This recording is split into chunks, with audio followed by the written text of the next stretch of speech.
Have an unexpected company that you hear about the day or two before? Woo!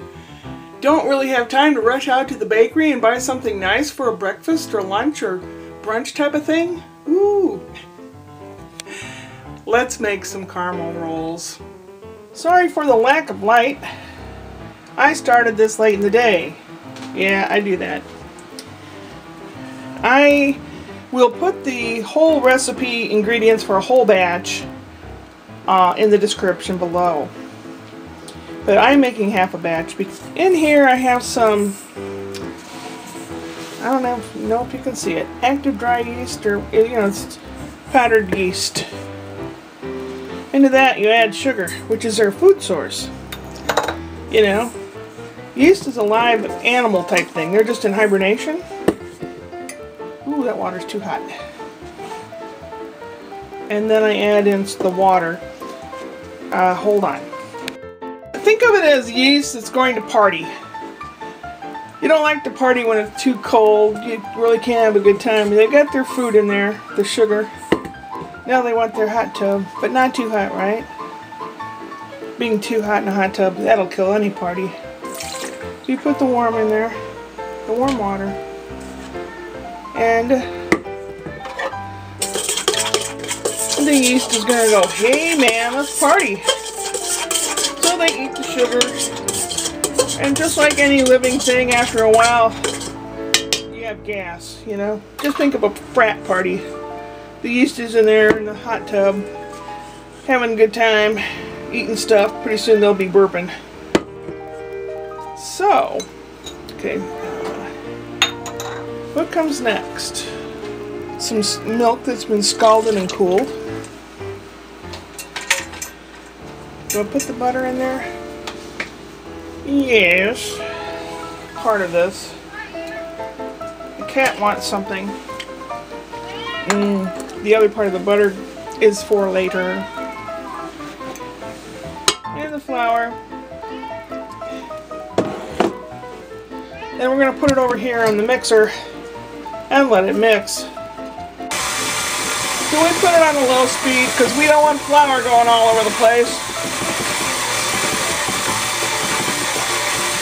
Alright, we mix that. Basically, you're supposed to knead it by hand until it's soft and elastic.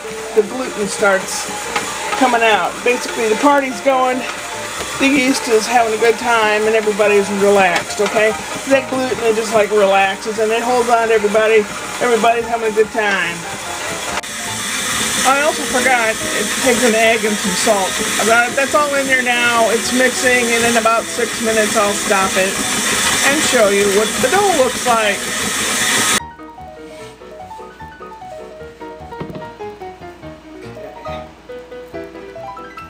This is a yeast dough. They call it, what do they call it? I don't know what they call it. Sweet bread dough? I don't really know what they call it. Oh, gonna stick on here, are ya? Sorry. Party's moving to another room.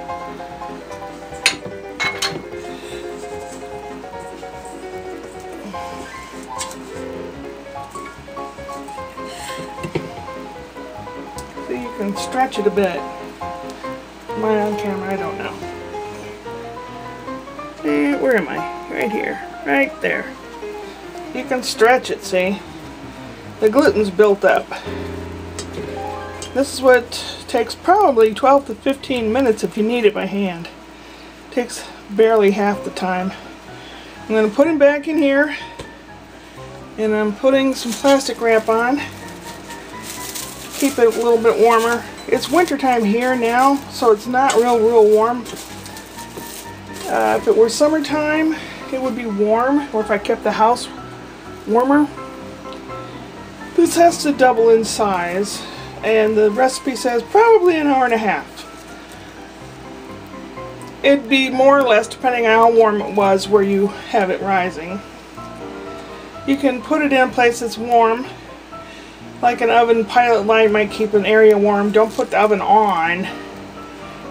Just, so it keeps warm. So I'm going to put him somewhere warm. Probably an hour and a half. We'll check it then. So Let's see. While I was waiting for the dough to rise a little bit, had some cuddle time with the cat, had some supper, and I checked and it's puffed up a little bit. Now what we will do is we will roll it out into a big rectangle, spread a little melted butter on it, some cinnamon and sugar. You can put nuts in there if you want. We'll roll it up, cut it into pinwheels, and place it in the pan. The pan has melted butter, and I have brown sugar, and I sprinkled cinnamon sugar and some nuts in there. I'll place the eyes are up here. I'll place the recipe online. It tells you a little more exact, but this is, I am not doing a very good job of communicating today. Not at all. Wow. Anyway, let's roll out the dough and go to it, shall we? Hey. Alrighty. We have the dough. We have a rolling pin. The shower murder knife, some softened butter, flour, cinnamon and sugar that I put together. This is good if you have a little shaker bottle. I bought this bottle, I don't know where, one of the cheaper stores. Put cinnamon and sugar in there, and when you make toast, sometimes you can sprinkle it on it. It works very well. This, don't know if you can tell, but it has softened quite a bit, and it's nice and stretchy. Really nice and stretchy. Okay, let me spread just a little flour here so we don't stick to everything. Some on the rolling pin. Put some flour on your pin. Keep your eye out of the cutter. Oh my gosh, this is supposed to be G-rated. G!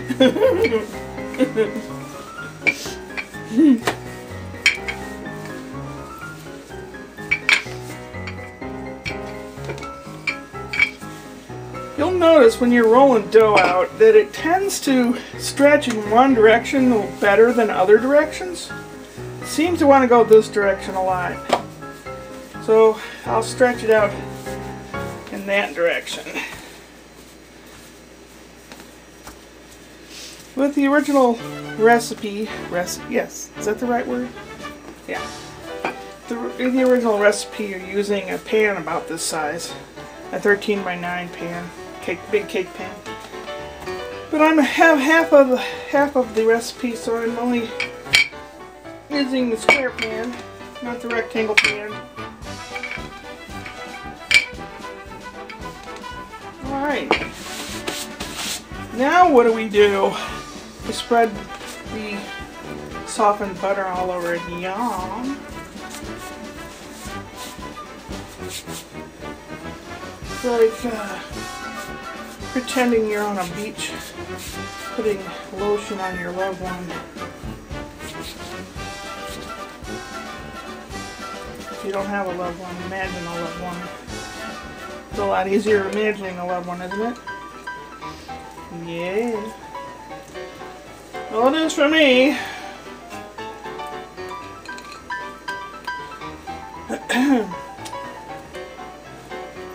And the cat can lick that off. Oh, dearie me. A lot of butter on my fingers. Not bad.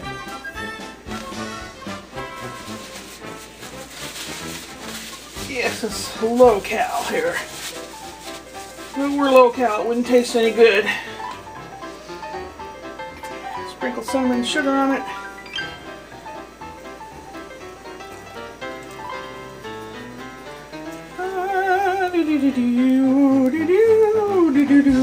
Yum.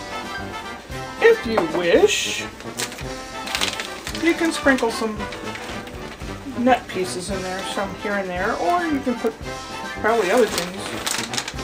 I mean like chocolate chips or candied fruit. I don't mean, never mind.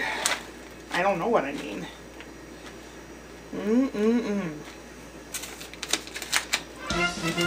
You know what I'm going to do? I am going to put just a wee bit of brown sugar in there too. Because that's where the caramely stuff comes from. Caramely caramel.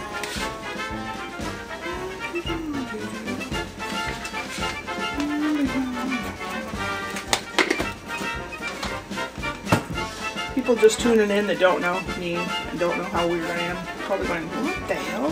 What am I watching? And we roll it up. Don't stick to the counter. Ooh, over here. Alright. Roll it. Rollin', rollin'. We are rolling dough. Raw dough. Okay. Yeah, that's about the right size. Oh my gosh, where's your mind going? I don't know. Now, this is a pan we are going to be putting it in. So, move this out of the way.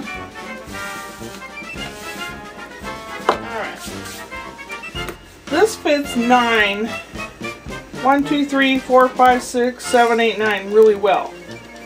But I might make smaller ones, so I'm just going to make a bunch of them. Well, let's see. First you cut it into thirds. If you're going to do 9. I think that's what I'll do. And then each section you cut into thirds. That makes 9. Don't believe me? Count them. And you wondered, in school, what am I ever going to use math for?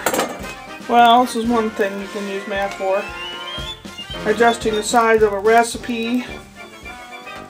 Figuring out how to cut pieces. Alright.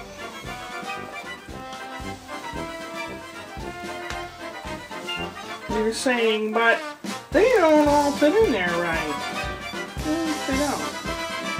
But hopefully, if I have done things correctly,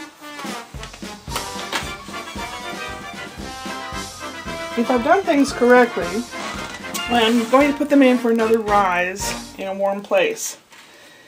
These shall expand. The dough shall expand and rise just a little, but mostly expand. If I've done it right. Then you'll bake it and brown it. If not, they'll be gummy. So let's see what we can do, eh? Also, while you're waiting for that to rise until you can bake it, you might as well clean up all your pots and pans and everything. It just makes it nicer when they're done. You don't have to worry about it.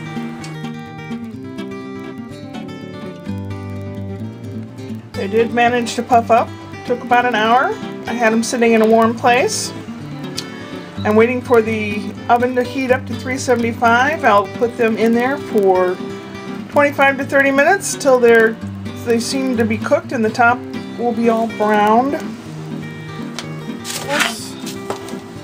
Let's give it a try.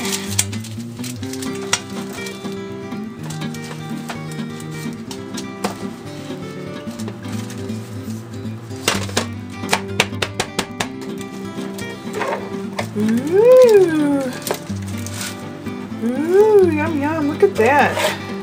Time to test it out.